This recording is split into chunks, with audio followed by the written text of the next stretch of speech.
Hey guys. Well, if you're looking for a fun, fantastic, and fast tutorial, and by the way, these are my favorite types of projects, then I've got the perfect bracelet design for you. So this is a project that was actually inspired by one of my very own Silkies, who is a customer and a friend to the business, and she did this incredible cuff that had the Pearlesque chain, the hollow mesh Pearlesque Hollow Mesh on it, and I was just so mesmerized. I was like, I don't know how she did that, but I want to find out and do it myself and make it accessible for you guys to reproduce. So, if you are in love with this project and want to recreate it, then you can check out the description below on the YouTube channel for this video, and I have a list there full of all the different materials and components you can find, and the links to where to get them. So I want to welcome you formally to my channel. My name is Nilay Patel, and I'm the owner, designer, and educator here at SilverSilk and more, bringing you guys fun, fabulous, and fantastic tutorials for all things SilverSilk. Before we get started with today's project, though, I want you guys to do a couple things. Go to youtube.com if you're not there already, find my channel, and be sure to subscribe to it to show the channel some love. You can also leave a comment to let me know how you guys got on with the project, and if you enjoyed it and recreated it yourself, then you can check out the Facebook group called the SilverSilk Silkies, and there we share all of our different works using SilverSilk and just enjoy the camaraderie, fun that we have, and all the craziness that we share together. So without further ado, let me just go ahead and pan over to the finished photo, and then I'm going to pan my camera down and show you guys what tools I'm going to be working with.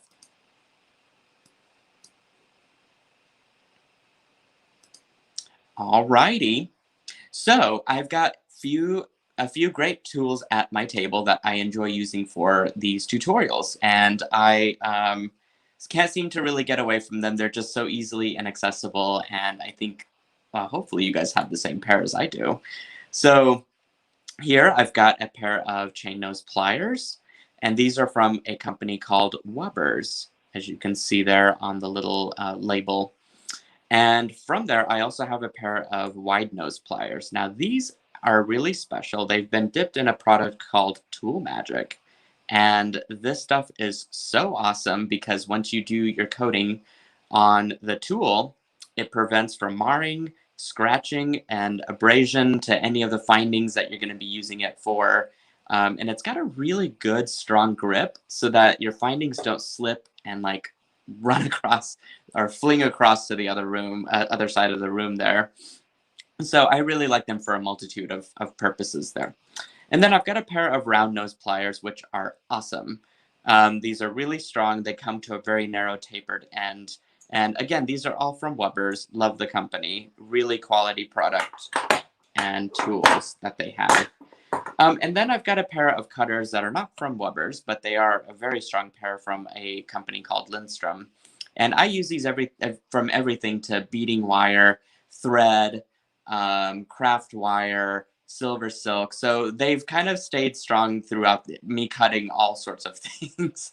And I don't use it for memory wire though, because that's just a bad idea. Memory wire is a whole different animal, and you definitely don't want to use your cutters, your basic cutters for that. But everything else, these are going to be pretty useful for. So I like those, and then I've just got this really simple and easy to find chopstick. So if you are into Asian food, because I am, I suggest going to your favorite takeout place and grabbing a pair of round. Make sure that they're round chopstick, because this is going to be excellent for widening that widening the Pearlesque mesh that we'll be using. Which brings me into the materials, because we are going to use a little sliver here of Pearlesque Hollow Mesh. What makes it Pearlesque is that there's actually a rainbow tinsel that's been woven into it. It's a little hard to tell with the lighting situation because everything is sort of really bright right now. And I think because the wire color is a lighter color, it can be a little bit of a thing to kind of catch it in the right light. But when you do see a lot of sparkles happen. And especially against filling it with a darker color bead, or in this case, our bracelet cuff, it's going to actually help enhance that rainbow quality. So I really recommend grabbing some of this hollow mesh, the Pearlesque chain specifically, if you're looking for that extra sparkle. Now, I know some folks love the rustic look, and I've got all the basic colors that don't have the woven tinsel inside of it. So it's just, your basic wire colors, which can look absolutely stunning. I'm actually wearing one with hematite on it, so you can see the difference of today's project versus something that I just have regular chain on. So what else do we need? So I mentioned the brass. Let's see if I can get this name right, even though I named it right. It is the brass skinny blank cuff. It's a lot of words for a product, but I had to be specific because, inventory and stuff. But anyway, this is about 5 to 6 millimeters wide, which is going to be the perfect fit for this stuff. And it should just slip right over. Now, sometimes I will say that your chain might come a little bit in a smaller diameter. So I'm going to show you here in a minute of how to use your chopstick to make it a little bit wider. So that's going to be easy for that cuff to go just right through. Okay. You'll need some beads and baubles. So here I have some fun little beads and baubles that I went ahead and made into little links, little baubles, and I'm going to show you how to do one of them a little bit later with this bead here in case you're wanting some refresh on how to make wire wrap loops. And then, of course, you'll just need some head pins. And then I actually have my crimps. These are the flat mesh crimps. They have little teeth that grasp onto the mesh. And so you're going to get a really good grip on whatever mesh you decide to crimp with. In this case, we're going to be using with that Pearlesque Hollow Mesh. And so the teeth are going to do exactly what they need to grasp onto it and do their thing. So there's a close-up of what it looks like. And these actually are really difficult to pry apart, again, if you're wanting to reuse it. So I highly recommend that whenever you do crimp these, get it right the first time. Otherwise, trying to get these pried apart again is not going to be fun. The single strand and double and triple strand end caps can actually be repurposed and reused. These, you just kind of have to get right and hope that you crimped what you needed to. So we're going to keep our fingers crossed for today's video. All right, and then I just have a couple of jump rings. This is going to basically tie up all of my baubles there. And then I just got some fun extra charms. You guys can really use whatever you want. Maybe you have some stuff in your personal inventory that you want to use up that are just these residual beads from bead mixes or bead packs or bead soups or whatnot. So now's the perfect time to do it for this project especially. So let's get into it. I have my Pearlesque Hollow Mesh, and I'm going to widen it, or at least show you guys how to widen it. I just insert my chopstick, and you can use a knitting needle for this too. And all you do is you just slip it through.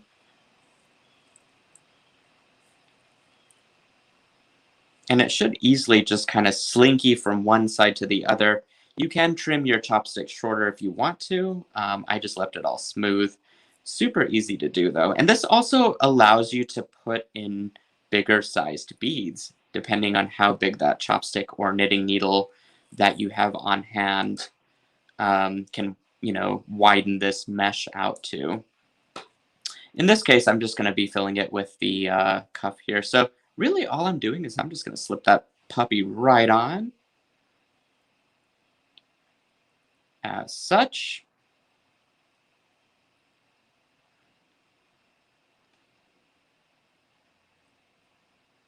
Now, when I get here at the end, you'll notice that I'm a little bit short, but that's perfectly fine. What I'm going to do is I'm just going to squeeze this end in, and I'm going to just start to flatten it and try and get it to a nice little pocket that's just kind of smashed in. Now, I want it to be the same width as my finding here, because that's just simply going to go straight into my finding and be crimped on the spot. So let me just adjust this. So you just need to pinch a little bit, again, just to make it to the same width. If you've got a couple wires sticking out there, just grab your cutters and just trim it back and just have a nice blunt square finish there. And I'm going to insert it into my finding and carefully hold everything in place while I grab my wide nose pliers. And again, because of that great grip that I have on it with the tool magic, I can just go ahead and press right down, and I know that it's super secure. So at this point, I'm going to now basically just squeeze everything down all over that cuff. And you'll notice that this starts to kind of stretch out.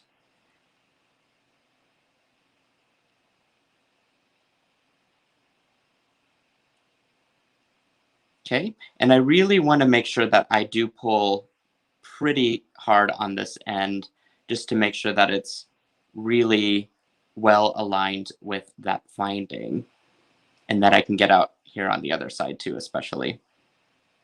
So that's really the most work that you'll have to do for this project, unless you're just needing practice with the with those baubles and making wire wrapped loops, which, you know, that in itself is also a thing. But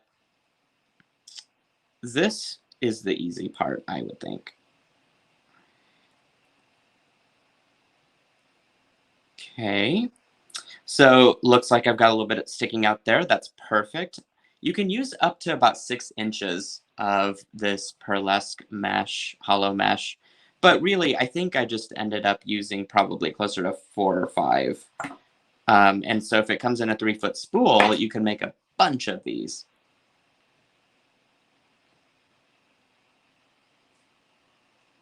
Okay, so I'm going to string in my other finding here, just like that,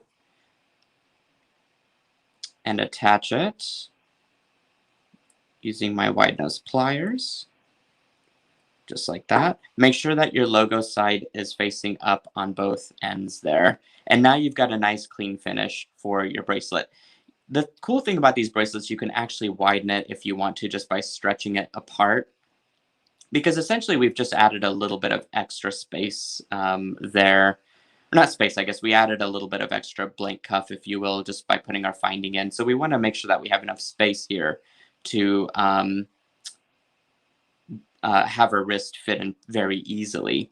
So now I can attach my baubles, and so I'm going to show you how to do a quick little wire wrap loop. So these are just my head pins from the shop, and all I did was I just strung on my favorite beads. You can go in with your chain nose pliers, and what I like to do is bend at a 90-degree angle, and I want to make sure I do have a little bit of space here at the top, because you'll notice that my bead kind of slides up and down, which it's supposed to. I need that extra space there to coil my wire after I make that loop.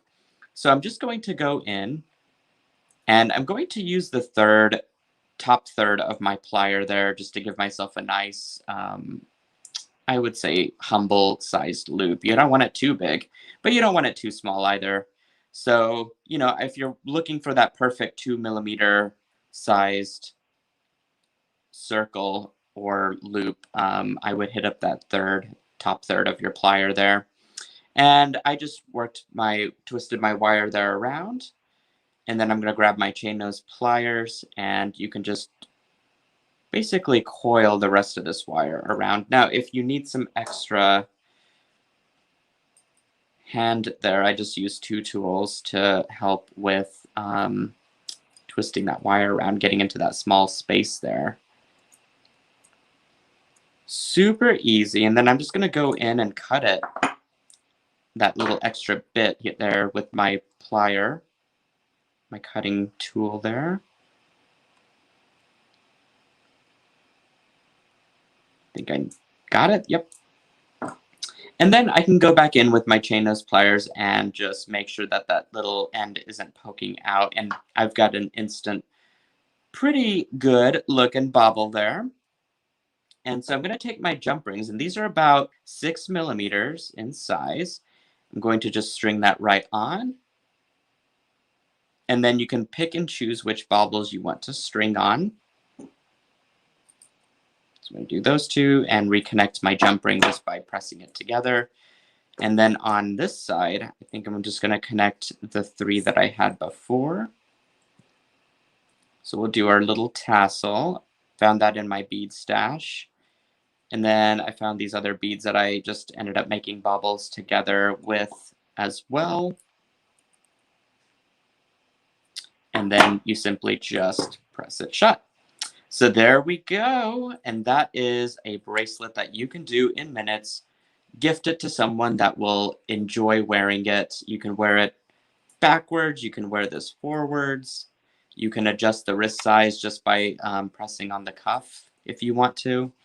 So I think it's just a really dynamic bracelet and has some really fun, great texture to it. So I recommend you guys give it a try and let me know how it goes. So let me show you the finished picture again. And guys, I hope you enjoy this design as much as I enjoy teaching it to you. This is, I think, just a really groundbreaking design that you can do with that blank cuff, and super easy, and it's never too late to get a start on any holiday and birthday gifts that are coming up. So give it a try. Let me know how it gets on. And if you are on the YouTube channel, please subscribe to my channel and leave a comment if you want to show the channel some love. You can also follow me on Instagram, and we've got a fantastic group called the SilverSilk Silkies. Not to be confused with the Chicken Silkies, but, you know, SilverSilk Silkies just kind of makes sense with the name. But we enjoy sharing our work, our designs, and sometimes even just food recipes. It's so much fun. You guys should come join us if you're ever on Facebook and needing a fantastic group to join. So I leave you guys hopefully creative, and wanting to create, and excited, and some new ideas bubbling in your head. I will see you guys again for the next tutorial. Mwah! Big love and hugs to you guys. See you later.